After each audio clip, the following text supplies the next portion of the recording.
Hi all, നമുക്കൊന്ന് Malaysia പോയി വന്നാലോ? നമുക്ക് ചീപ്പസ്റ്റ് ആയിട്ടുള്ള ഫ്ലൈറ്റ് കിട്ടിയത് ട്രിവാൻഡ്രത്ത് നിന്നാണ്. കൊച്ചിയിൽ വെച്ച് നോക്കാൻ നേരത്ത്. സോ നമ്മൾ കൊച്ചിയിൽ നിന്ന് ട്രിവാൻഡ്രത്തേക്ക് ട്രെയിൻ എടുത്തിട്ട് ട്രിവാൻഡ്രത്ത് നമുക്ക് നൈറ്റാണ് ഫ്ലൈറ്റ്, എയർ ഏഷ്യയുടെ ഫ്ലൈറ്റാണ്. അങ്ങനെ നമ്മൾ ചെക്കിനൊക്കെ കഴിഞ്ഞ് നമുക്ക് ബോർഡിംഗ് പാസ്സൊക്കെ കിട്ടി. ഇനി നമ്മൾ സെക്യൂരിറ്റി ചെക്കിനും ഇമിഗ്രേഷനും വേണ്ടിയിട്ട് പോവാണ്. അങ്ങനെ ഇമിഗ്രേഷനൊക്കെ കഴിഞ്ഞ് ഫ്രീ ആയിട്ട് നമുക്ക് ലോഞ്ച് ആക്സസ് കിട്ടി. സോ ഞങ്ങൾ ലോഞ്ചിൽ കയറി നല്ലപോലെ ഫുഡൊക്കെ കഴിച്ച് പിന്നെ നമുക്ക് രാത്രിയാണ് ഫ്ലൈറ്റ്. സോ നമുക്ക് ആവശ്യത്തിന് ടൈമുണ്ട്.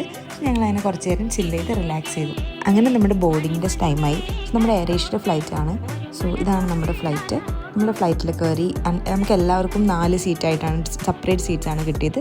പക്ഷേ ഓക്കെ, നമ്മൾ അടുത്തടുത്തായതുകൊണ്ട് ഹാപ്പിയാണ്. ഇവിടെ അച്ചു ഹെയർ ഹോസ്റ്റസിൻ്റെ ബാഗൊക്കെ ചെക്ക് ചെയ്യുന്നുണ്ട്. അങ്ങനെ നമ്മൾ മലേഷ്യയിലേക്ക് ലാൻഡ് ചെയ്തു. സോ ഒരു 4 hours ഫ്ലൈറ്റ് ഉണ്ട്. അത് കഴിഞ്ഞ് നമ്മളൊരു 2.5 hours ഡിഫറൻസ് ഉണ്ട് ഇന്ത്യയിലെ ടൈമായിട്ട്. സോ നമ്മൾ നെക്സ്റ്റ് ഡേ ഒരു 7:30 ആയപ്പോഴാണ് മലേഷ്യ എത്തിയത്. ഫൈനലി നമ്മൾ മലേഷ്യ